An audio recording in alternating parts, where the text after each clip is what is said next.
Very exciting. So Rachel is just, she's having a technical difficulty with her camera, but I am super excited for, oh, there she is. Hello. That was a fast, let me unmute you. Unless you want, Hello. you unmuted yourself. Hello. Hi. That is great. So we just got some really good news that I'm excited about. We received Jewish Federation of Greater Los Angeles grant for a Women of Wisdom series. So that is super exciting. And then next week we have our interview for the Atlanta Federation's innovation grant. So I know Alan and Kathy, those two very much apply to you. And of course, Rachel, super happy that you're able to join us today. Rachel is one of our mentors and Career Up Now board members, and really an expert in HR, and also just a remarkable individual. So Rachel, excited that you can join us and explore the idea of finding what you love and what you're passionate about as far as at work. Awesome. Thanks. Thank you, Riley. And it's nice to have you guys on the phone with us today and this afternoon. So as Riley mentioned, I've spent most of my career in HR and currently oversee human resources at a company called Reflektive. And we do HR software, actually. So, and this is an employee on my team who's also joining us in case you see another name pop up. she's joining us as well, listening in. And so what I wanted to do today in half an hour, suddenly you're going to find the career that you love. It's actually, we'll start with the fact that it's hard to actually find the career you love. And I think through all the time that I've been in human resources, a lot of times I'm having conversations, whether it's with executives or if it's with employees about, I'm not exactly in what I want to be doing, but I don't know how to find what I want to be doing. So, oh, great. And Rachel, just before we get started, if we may, since we have a really great group of folks on the phone, yeah. Could we just briefly go down who's on the call and what it was that, and we have a range from both industry leaders that have had successful exits to emerging professionals to students. So could, if it would be okay, if we could go down and find out who's on the call. Alan, do you want to start off? I'll unmute you. Sure. Awesome. Yeah, hey, can y'all hear me? Yeah, if you'll say where you're calling from and then what your interest was in being on the call today. Sure. So Alan Pinstein calling in from Atlanta. My interest in the call is, I just sold my company last year, but one of the big areas that we worked on when we built the business was sort of how we built our HR culture. And part of that was like, how do you get the right people into the right seats? And if they're not, how do you coach them out effectively? Which I think to some extent is probably part of what I'm going to hear about today. So I'm curious to hear about it from a HR professional's perspective. And I don't know if he joined yet, but I invited the guy that ran our people ops. So if Alistair joins in, he was invited by me. Oh, great. And that's it. Awesome. Amazing. Cool. And then next, Kathy, I don't know if you're in a place to introduce, but if you would like to jump in, I invite you to at any point. And then we have. Oh, hi. Yeah, we can hear you great. Kathy. Okay, I'm in the car with all my grandchildren, but I'm happy to jump in. They're all going to find a career they love, Kathy. Anyway, I am Kathy Guccione. I'm currently in Oxnard, California on vacation. And I consider myself a retired person, but I'm a professional volunteer. I do a lot of volunteer work for the Federation. I'm on advisory committee for Save a Child's Heart, and now I'm on the board of Career Up Now. That's what I do. Amazing. Wonderful. Thanks for being here, Kathy. No problem. Hi, Sam. We haven't met, so I assume that you're with Rachel.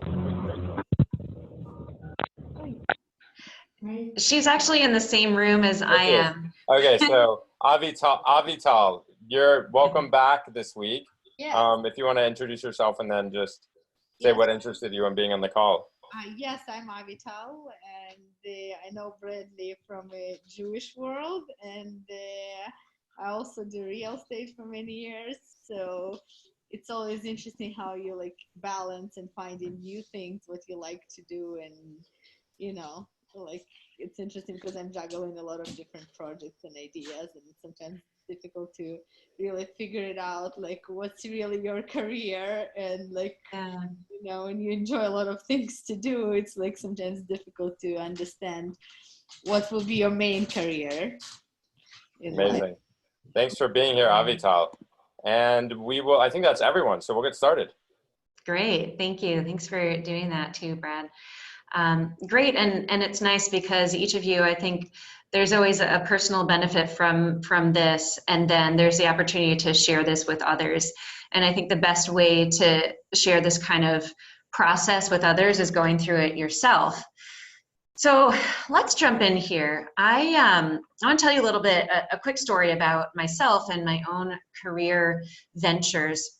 I actually went through a really intense career coaching for a week when I was an HR business partner at Fidelity Investments. And I was in a place where I had a good job and fairly happy with my life, but there were a lot of things that I wanted that I wasn't pursuing. And it was because it's hard to make difficult change decisions in life, especially if it's, you know, you feel kind of like you're on your own in it. So I was in a job that was okay, but really wanted to find something different in a life that wasn't the most fulfilling for me. And I ended up going to this career coaching program and love the person who walked us through all these career steps. So my model here that I'm going to show you guys is basically after that career model from the career coaching program that I went to. So there's a picture of me here. This is with this is when I was married. I was married when I was in Boston working at Fidelity and went through a really intense time. I ended up hiring the head of the career coaching program that I went to. And she was my career coach for 3 months. And I took a leave of absence from my job. And I thought, you know, I really need to focus on myself and what's important to me and where I ultimately want to be. That was in 2012. And now, about 6 years later, I live in San Francisco, no longer married, and have my basset hound. So you can see us down in the right-hand corner at the beach. And there are a lot of things that I did with this career coach that helped me see, she helped me visualize where do I ultimately want to be in my life. I actually, one of the things I did was write down a lot of stuff, which we'll talk about, and I saw myself living on the water, and I really wanted a dog, and wasn't fully fulfilled in my partnership at the time. So actually visualizing it and writing it down, I think, is significant in actually bringing the things that you want to you in your life. So a lot of, again, hard changes, and obviously there are barriers that are there that we have to recognize and get through to get to where we ultimately want to be. So it's quite a journey, and so I wanted to let you all know that I've been through it myself, and I'm sure that I'll continue to go through it, because I don't think that you ever find the ultimate destination that you want to be. It continues to evolve as you evolve as a person. So the 5 steps that I want to take everyone through that we're going to follow today that I think are really good to follow when thinking through how do you find the career that you love.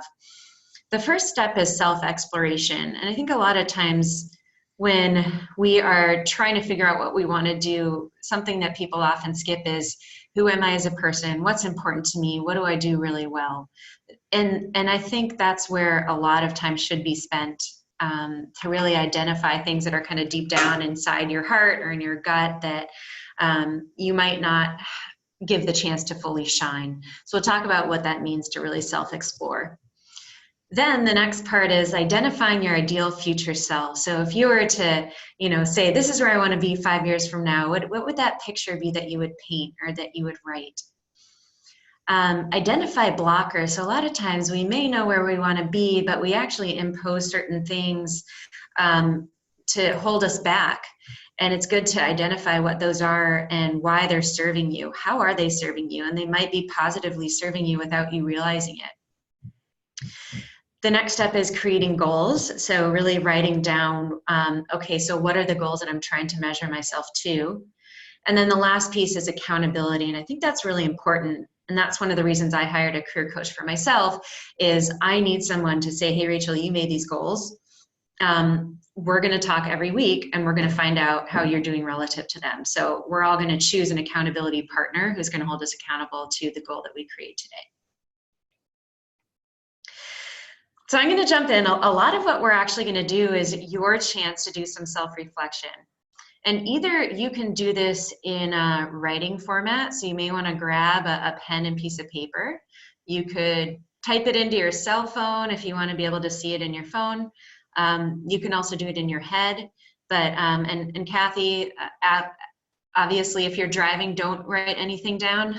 You can certainly process this in your head as we go. I do think writing things down is actually proven to be a way to allow your mind to process and also to really solidify things. So eventually it is important to write this down if you don't do this now. So one of the things that you can do for self-exploration, I do this a lot with employees and I do it with anyone that I'm coaching, is to start with what's important to you. And what I have here on the slide are a number of things that would be deemed work values. So when you think about what's important to you on the job, what are the things that really stand out to you? So I'm going to give you guys a few minutes to read through all of these here and choose 3 to 5 that really stand out to you as being the things that you value in any kind of work environment. It doesn't have to be what you have now. I'd say what is ideal to you that you really value in the work environment. So again, you'll look through these terms and choose 3 to 5 things that are most important to you in a work environment. I'm going to give you guys a few minutes to do that. Yeah. And for those of us that are on the phone calling in, Rachel, do you just want to read down the list? Absolutely. Yeah. For those of you, Avital, I love how your dog is a part of this session with us. Okay, so independence, creative expression, exercising competencies, working under pressure, status, working at a fast pace. Some people really like that. Advancement. I want to be able to progress my career. I want to be able to have precision work, especially if you're in finance. I was in compensation. That was really important. Security. Some people just want to work alone.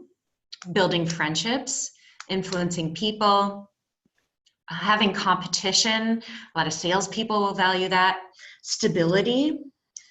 So some people who value stability will want to be in larger organizations. So that will kind of decide where you want to be ultimately, what size of company perhaps. Helping society, community building, location might be important to you. The ability to be recognized, working with others, adventure. Some people might really want to travel in their job. That's important to them. Moral fulfillment. Especially perhaps if you're in the nonprofit world, that's really big for you. You'll probably end up in something more social enterprising. High earnings, power and authority. I know some people say, hey, one of the biggest things in my career is I like having power. Let's just be honest about it. Or public contact. There are obviously more than that, but these are the ones that I've listed here. And sometimes, some people might have something that's important to them that's not listed. That's also absolutely fine. So again, I'm going to give you 2 to 3 minutes to just process this and either write down or choose a few that are really important to you. I'll give you a few minutes to do that. And we'll come back together in about 2 minutes.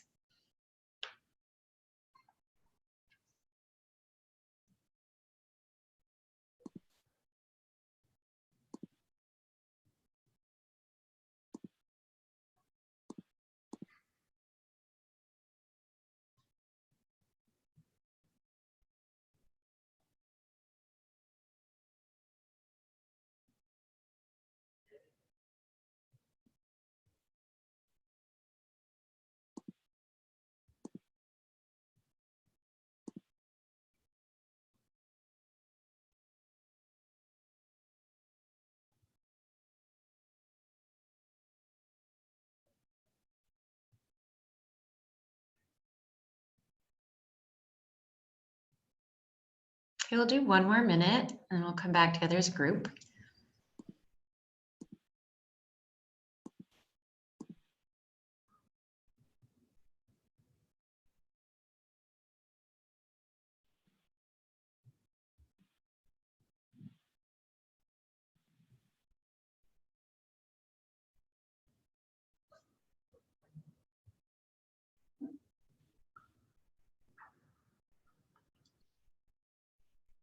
So hard to choose.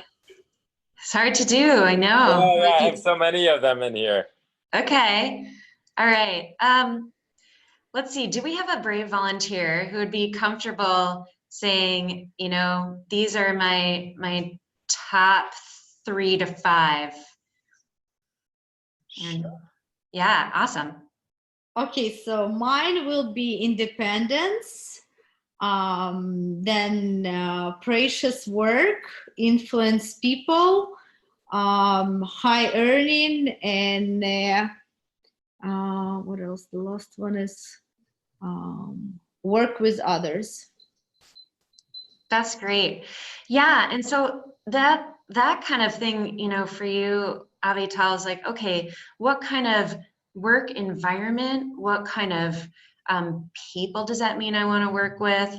What kind of work does that mean that I'm doing? What's really helpful is, okay, so you would probably, either you're working at home or you're working somewhere that you have to be working with other people that would bring joy to you, for instance.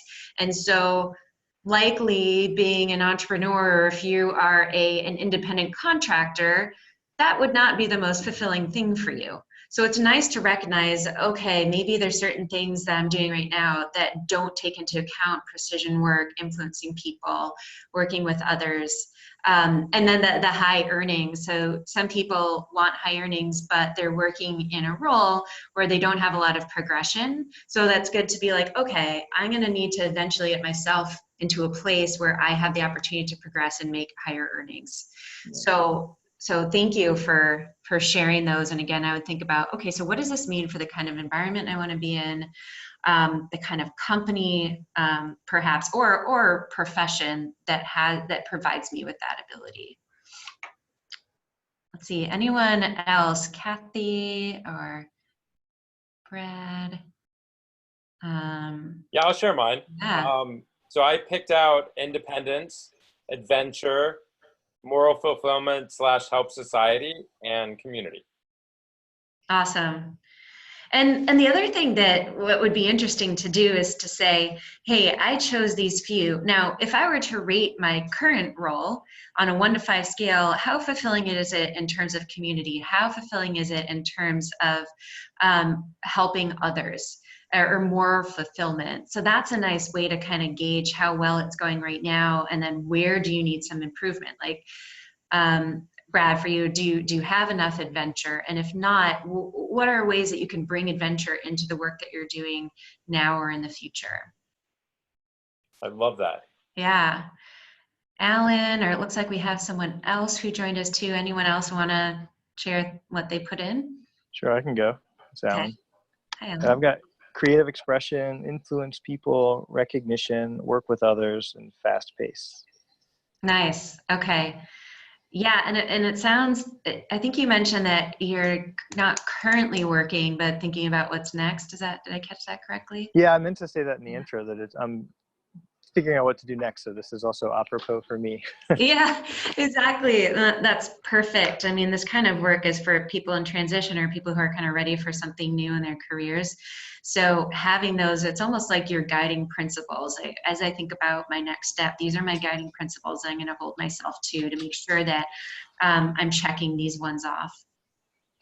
Okay, I'm gonna keep us moving. Again, trying to do this in a half an hour is tough. So the next one is, I love these 2 questions. If money weren't an issue, what would you be doing? Another way to picture your future self is, what does your vision of your future self look like in 5 years? We're not gonna actually spend, I'll give you guys 1 minute to write this down. I wanna make sure we have 10 minutes left to get through it. One of the things I want to recommend as well, and this is something that I did, is I bought a poster board, and I went through a bunch of magazines and I picked out pictures that resonated with me, and I put them on the board. And honestly, if I were to look back at my vision board 5 years ago, I have almost all the things that I put down. And it's one of those things, I think about Field of Dreams. If you build it, they will come. So if you put it down, it will come to you. The video also nobody can see it, but that's what Yeah, it right? No one can see it. But once you like you see the field, right? And you know you're going to build it, it is going to come to you. it feels great, you know, when you look at every day to it and it's like, okay, that's where I want to go, right? Absolutely. And I make a new one every year. Mm-hmm. So why don't you guys take a moment to write this down? Either if money weren't an issue, what would you be doing? I've seen people say, I would be, you know, on a farm. I would be breeding basset hounds. That's mine. But what, and that pulls down the barriers that might be there. Meaning when I think about what I want to be doing, a lot of people only think about careers that are defined, and that can limit you. And so it's really nice to be like, I'm not going to let the world define what I'm doing. I want to define what I want to be doing in the world. So I'll give you guys about a minute to do this one. It's a nice little short exercise, and you can always come back to it.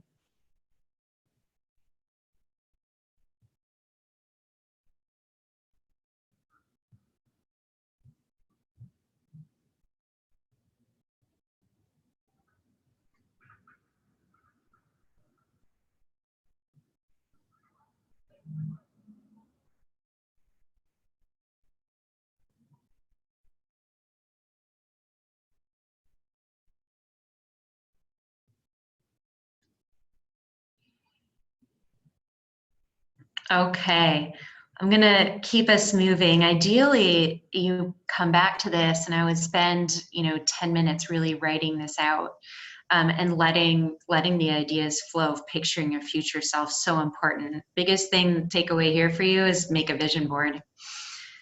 So the next thing I have in here is identifying blockers, and this was really important in the career coaching context. So there are a few good questions that you can answer for yourself, and in this session we're going to answer just the first one. What's holding you back from getting to your ideal next step in your career or your dream career? And we all have blockers that hold us back from progressing. And what I want to say about those things is they exist sometimes because they're helping you, they're trying to help protect you. So for instance, I was worried about moving from Boston to San Francisco. Now, it's protecting me because starting over and making new friends and creating a big community, those are huge losses. So it's protecting me from feeling anxious and feeling like the ground has been pulled out from under me. So it's actually protecting me, but that blocker is hindering me from being able to move forward in my life. So identifying these is really important to say, let's articulate them, and then let's thank them for being there. They're helping me, but they're actually hindering me. So recognizing both they're helping and they're hindering me at the same time is really important. So I'll give you guys why don't you take a minute to just think, what's one thing that's holding you back? Fear of earning money, fear of losing status, fear of not succeeding. What is it that's holding you back from that ideal future self that you thought about?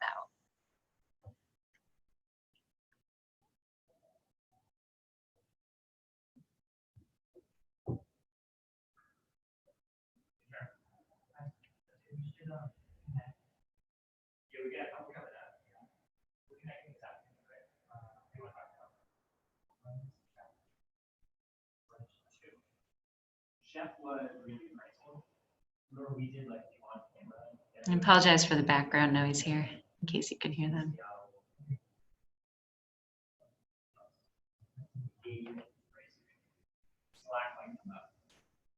Is anyone comfortable sharing a blocker? This is obviously vulnerability, but when you're going through this, the ability to be basically vulnerable with yourself is important. So any brave soul, obviously you do not need to do this. Any brave soul want to say, hey, here's one thing that's kind of standing in the way for me getting to that dream part in my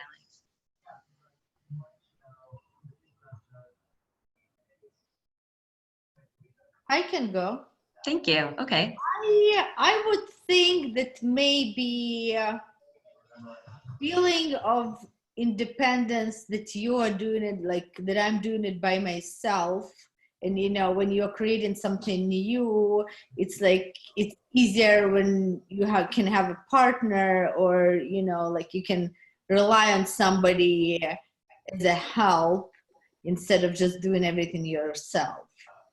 So I feel that that was always sometimes holding me back, because I was like always looking for somebody who is have the same mindset and can do it together. So it's easier to have somebody else's opinion, and like easier to rely on somebody if you need to take care of certain things. So I feel that was kind of holding me back. So right now I found somebody who I can expand, and it's like, okay, great. Somebody else is on the same page with me. So I can rely on him, and then he's providing his area of expertise. So it's easier for us to move forward with things and ideas. And that was really, I feel that like this, like fear of independence and ability to do things by your own and not afraid of consequences. Yeah. Yeah, that's a really big one, I think, for a lot of people.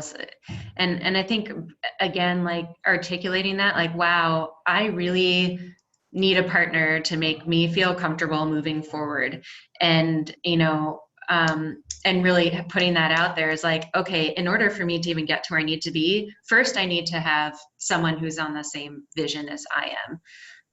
Yeah, so that's a great example. Thank you. And like a lot of people might say, you know, and knowing me, that I'm a very confident person, but at the same time, you know, you always have certain doubts. It's like, okay, if you have somebody else, it feels much more comfortable to have a Yeah. in the back. They're splitting the risk with you, you know, and that it's not all on your shoulders, which is really important. Awesome. Okay, I'm gonna move us forward because I want to be mindful of our time. So a lot of times when people go to create career goals, it's really hard for them to actually know how to create a goal. And it sounds like a simple thing. So what I did here is I have a Mad Libs.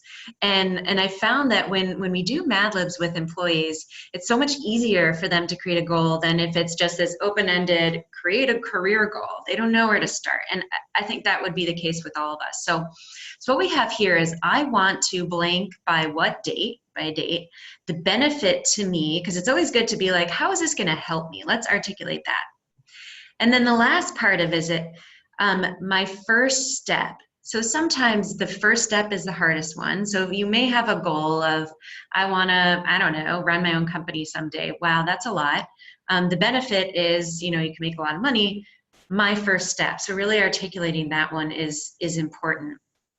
I'm going to have this be a takeaway. Bradley, are we able to send out my slides to everybody? I'll share them with you so that everyone can take this Mad Libs and be able to create a goal for themselves. Does that make sense? Yeah, we can. Anyone that didn't RSVP to the paperless post, just shoot me a text or to the calendar. Shoot me a text or email or whatever, and I can send it out. Excellent. Yeah. So again, I want to do what by what date? The benefit of doing this is what? And then my first step will be to X. So this is a Mad Libs that's important that you could use in order to really articulate what it is that you're working towards. And also, Rachel, just as an FYI, we give people the opportunity to go at 12:30, as you know. But if you're available, we extend for another 15 minutes. And if you're not, that's great. We can end it now for anyone that wants to. For anyone that wants to stay on a little bit longer. Yeah. Okay. So last quick thing: who can hold you accountable to your goal? So why don't you think of one person in your life, and it could be a close friend, it could be a colleague, it could be a partner, you know, a child that can really hold you accountable to that. So we could do a quick lightning round if you want. Who's one person that might be able to help hold you accountable to what you've thought about as a goal? Kathy, is there someone that you would say, here's someone that could really hold me accountable? She might be focused on driving, which is good. How about Alan? What about you? Sure. I've actually got a friend of mine that's kind of going through a similar thing. So we actually kind of have I already love teamed it. up to be accountability partners for this. Accountability partner is awesome. We do that with our managers. Actually, we pair them up and they're each one another's accountability partners. Good. Looks like someone named Dina is on here. Did you want to share who your accountability partner would be?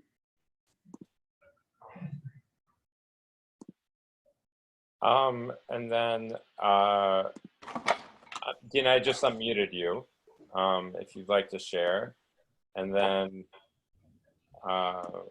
we also have Danielle on the line. Okay, or Danielle, one of you. Want to jump in. And if not, it's okay too. Totally fine. Hi, it's Harley. Can you hear me? Hey. Hi. Yeah. Hey, sorry. I'm just here at the office working, so I'm trying to double duty here.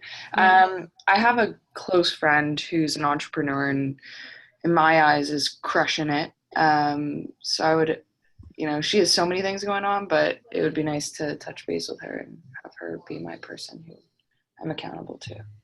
I love that because sometimes your accountability partner might be someone who is where you want to be potentially, or has a, really wonder person, and then they can be the ones that help you with attaining your goals.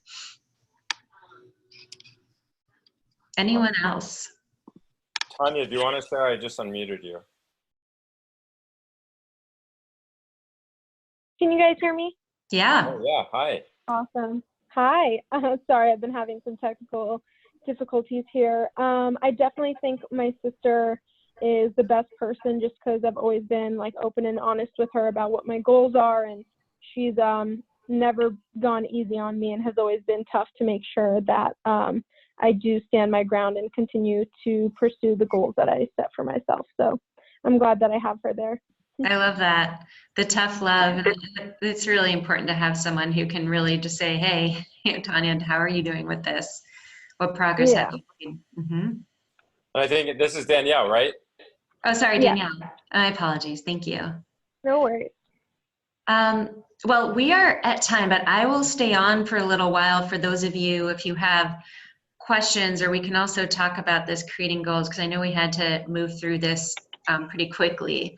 So yeah, if you want to stay on, I will stay on here for a little bit. We can talk about a goal or questions that you might have. Let's start with questions. Anyone have, what questions do you have as we move through this quickly? I'll go back to this, the overall framework that we went through.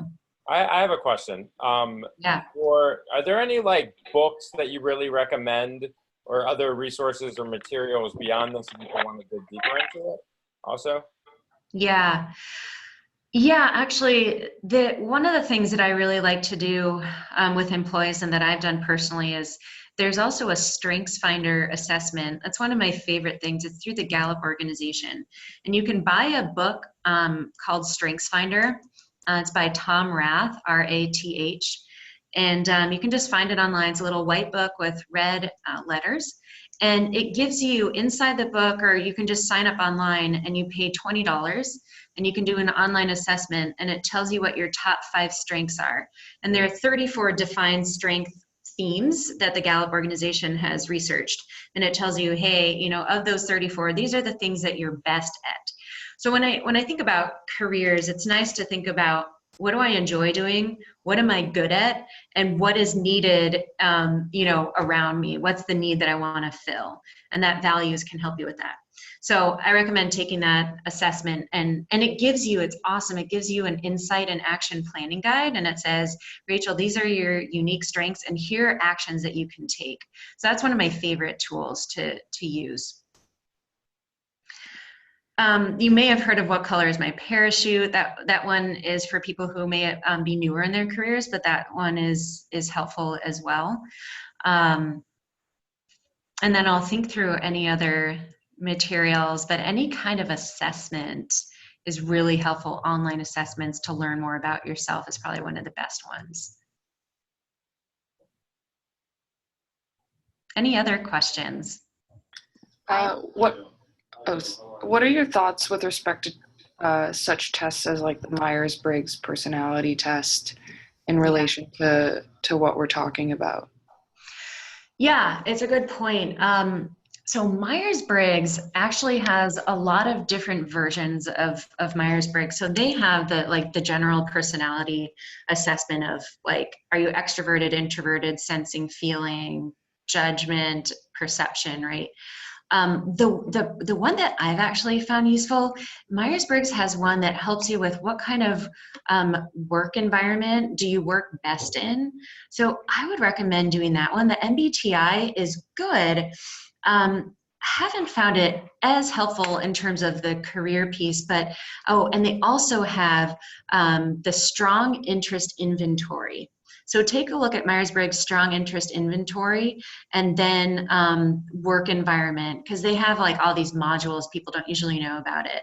I had the ability to, a coach at Fidelity took me through all of them, but the ones that I found most useful are strong interest inventory and work environment. It helped me see at the time that I really wanted a work environment that was much more regimented and clear cut. And had I gone to a startup at the time, that wouldn't have worked well for me. And Myers-Briggs helped me to see that. Thanks. Yeah, sure. What else?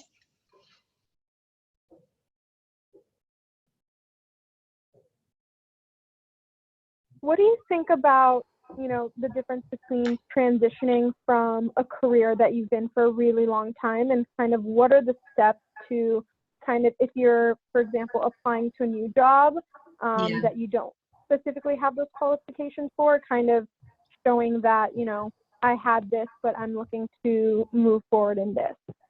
Yeah. Thank you for posing that question. A lot of people wonder that. I have been there myself too. Yeah, so a few things come to mind. One of them is it's always easier to change the category of job you do, meaning if you're in, I don't know, you're in marketing at a company and you're actually really interested in being in sales. Switching within the company is always easier. So that's the first thing that I would say. If you're in a company that's big enough to do that, that would be my recommendation, is switch where you are now and then move out. And the way that you can also do that is start forming relationships with the people who are in that other function, and start doing some of that work. I actually did that in one of my last jobs. I was almost doing double time, like doing current work and then doing some work on the outside. The other thing you can do is get active in a nonprofit and start volunteering so you can build that experience. I did that as well. Like, you know what, I can't do, you know, career coaching, which is what I wanted to do in my job now, but I'm actually going to do it in an outside organization and let people know I've been in a leadership role in a nonprofit. And that was really helpful.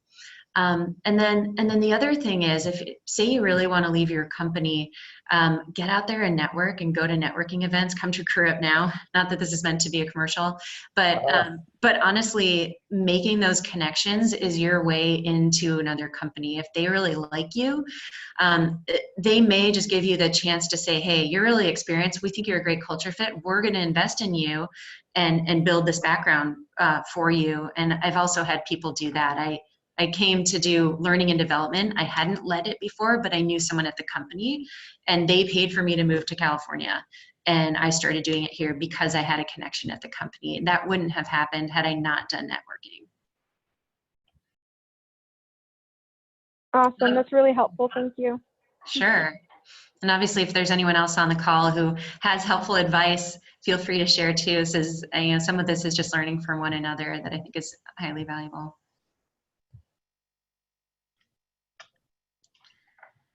What other questions?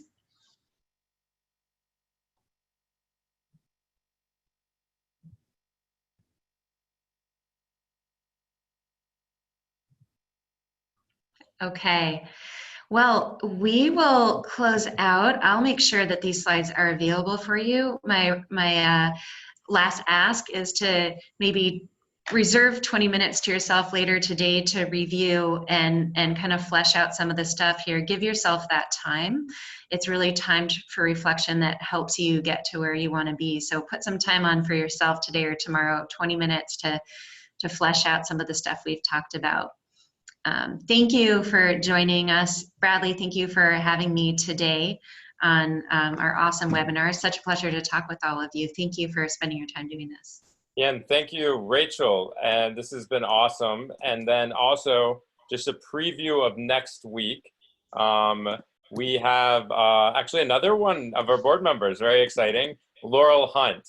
And she's going to speak about the impact of climate change in our world and what that means and what that looks like. She's the head of the Los Angeles Regional Collaborative for Climate Action, and absolutely brilliant. So she's gonna cover those factors. And Rachel, I can't thank you enough, and everyone that made the call. I love that they're growing, and look forward to sending that slide deck to everyone. Thank you, everyone. Thank you so much. Thanks, Brad. Bye. Bye. You.